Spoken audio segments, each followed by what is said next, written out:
की जनता को राहत देने की बात करने वाली सरकार ने गरीबों को, प्रदेश की जनता को करारा झटका दिया है। फ्यूल सरचार्ज जो सरकार की तरफ से छूट रहती थी उसको वापस लगा दिया गया है और मैं समझता हूं 300-400 रुपए तक का भार लोगों को बिलों के अंदर आएगा और बिजली पहले ही नहीं मिल रही है और उसके बाद एक और करंट प्रदेश की जनता को ये लोग दे रहे हैं। कोई चीज ऐसी बाकी नहीं जिसमें महंगाई नहीं बढ़ी हो। लगातार रसोई का बजट गड़बड़ाता जा रहा है, आम आदमी का घर चलाना मुश्किल हो रहा है और ऐसे में सरकार जिस प्रकार के रोज नए नए नियम लागू कर रही है उससे तो ऐसा ही लग रहा है कि हमें राजस्थान की जनता का खून चूसने वाला काम करना है। गरीब, आम आदमी, मजदूर, किसान इस फ्यूल सरचार्ज की छूट के नहीं मिलने से काफी परेशान होगा। हम इसके कड़े शब्दों में निंदा भी कर रहे हैं और मामले को मंडे को विधानसभा के अंदर हम उठाएंगे क्योंकि आज क्वेश्चन आवर, जीरो आवर था नहीं और मजबूती से बात उठ नहीं पाती। सोमवार को हम इस बात को बड़े मजबूत तरीके से उठाएंगे। मैं ये भी कहना चाहूंगा कि गरीबों का ध्यान रखने वाली सरकार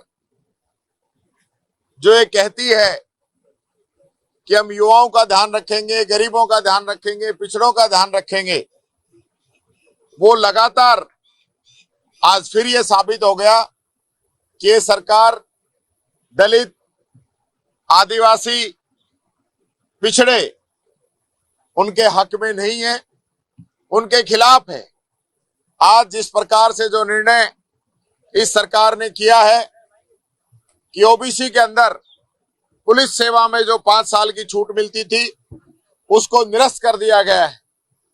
मैं समझता हूं ये इस प्रकार के निर्णय जो सरकार कर रही है, सरकार का काम जनता को राहत देने का होता है, ये राहत वापस लेने का काम कर रहे हैं। हम इस चीज का पुरजोर तरीके से विरोध करते हैं और सोमवार को इसको भी सदन के अंदर हम मजबूती के साथ उठाएंगे। देखिए, मैं कभी भी जाति धर्म के बीच में नहीं गया हूं। मेरी राजनीति हमेशा से साफ सुथरी रही है। मैंने अगर भेद किया है तो अमीर और गरीब के अंदर किया है। अमीर चूंकि अपनी संसाधन और सुविधाएं जुटाने में सक्षम होता है, गरीब, किसान, मजदूर सक्षम नहीं होता है। मेरी प्रायोरिटी रहती है कि इन वर्गों का ध्यान रखा जाए। लेकिन ये जो बजट जो आया है इसको चाहे कोई किसी प्रकार से कोई बात कहने की, गुमराह करने की बात करे, लेकिन बजट प्रदेश की जनता के हित में नहीं है। नतीजे आप देख रहे हैं, लगातार निर्णय आप लोगों के सामने आ रहे हैं और हालात है वो सबके सामने है।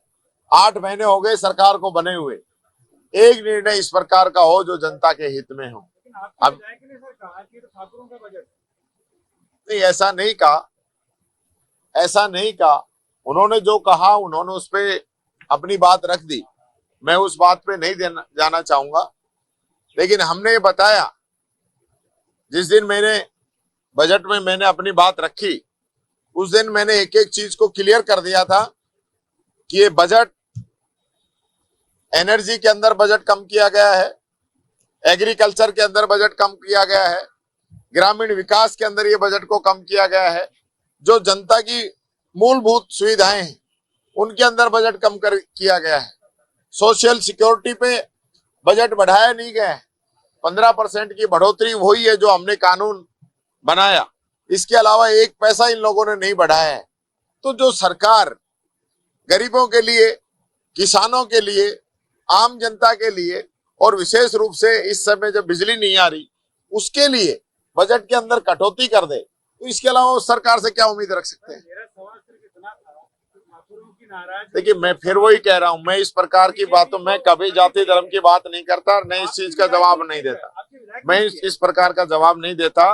वो विधायक से ही आप पूछिए, आप उनसे पूछिए। प्रतिपक्ष की जिम्मेदारी नहीं है कि वो हर सवाल का आपका जवाब दे। मैं आप विकास से जुड़ी हुई बात कीजिए, आपस में उड़ जाने की बात मत कीजिए। फिर वही बात है, आप विधायक से जवाब लीजिए, बहस नहीं करता मैं, प्लीज। मैं शाकाहारी आदमी हूं, मैं तो कभी गया नहीं दुकानों पे। मैं तो कुछ इन चीजों में पड़ता नहीं भाई। मैं तो पान गुटखा तंबाकू इन सब चीजों से दूर हूं। मैं ये कहना चाहूंगा, मैं ये कहना चाहूंगा, आज उच्च शिक्षा को लेकर, तकनीकी शिक्षा को लेकर और परिवहन को लेकर महत्वपूर्ण बहस चर्चा सदन के अंदर चल रही है। हमारे साथियों ने बहुत अच्छे विचार अभी रखे हैं, अभी चल रही है। मैं ये कहना चाहूंगा, हमारी सरकार ने 300 से अधिक नए कॉलेज खोले, 250 से अधिक बिल्डिंग बनके तैयार हो चुकी हैं या उनका काम चल रहा है। कुछ बिल्डिंग जिनका निर्माण किन्हीं कारण से नहीं हो पा रहा, जमीन की कोई दिक्कत है या ऐसा कोई विषय है, उसके लिए हमने बात रखी है। मैं ये कहना चाहूंगा, ये सरकार लगातार इस प्रकार की बात करती है कि कॉलेज खोल दिए और लेक्चरर नहीं लगाए या बिल्डिंग नहीं है, तो ऐसा कभी आज तक नहीं हुआ कि एडवांस में बिल्डिंग और स्टाफ लगा दिया जाए और कॉलेज उसके बाद खुले। हमने जो कॉलेज खोले लोगों की भलाई के लिए, गरीबों के लिए, हमारी बच्चियों के लिए और किसान के लिए, चाहे वो एग्रीकल्चर हो, चाहे कन्या महाविद्यालय हो, चाहे हमारे महाविद्यालय हो। इसकी जो हमारी जो थीम है वो नजदीकी शिक्षा उपलब्ध हो, बच्चे अच्छी एजुकेशन ग्रहण कर सके। और हमने जो कहा वो करके दिखाया, कॉलेज खोले, बिल्डिंग बनाई और वहां स्टाफ भी लगाया। विद्या संबल जैसी योजना हमारी चल रही है, पद सर्जित हो गए हैं, वैकेंसी निकल रही है, उस चीज का लाभ राजस्थान को मिलेगा। इसी प्रकार से मैं कहना चाहूंगा, परिवहन के अंदर मैं कहना चाहूंगा, आज परिवहन में जिस प्रकार की चर्चा सदन के अंदर हो रही है, सरकार बात कर रही है कि हम 500 बसें पिछले बजट में कही थी, 800 बसें इस बजट में कही है कि हम नई बसें लेके आएंगे। आज हालत क्या हो रहा है, पूरा जो रोडवेज है उसको प्राइवेट करने का काम ये लोग कर रहे हैं। सरकारी बस के आगे आगे प्राइवेट निकल जाती है, सारी सवारी वो ले जाती है और सरकारी जो हमारी बस है वो घाटे में चल रही है। मिली भगत का खेल चल रहा है। सारे जो है सरकार का कोई कंट्रोल आरटीओ पे, उनके इंस्पेक्टर पे, इस पे नहीं है। सब लोग कहीं ना कहीं मिली भगत करके, कोई बजरी में, कोई अवैध खनन में, कोई ओवरलोडिंग में, सब लोगों ने जिस प्रकार से सहयोग करने का काम किया है वो बात मैं कहना चाह रहा हूँ।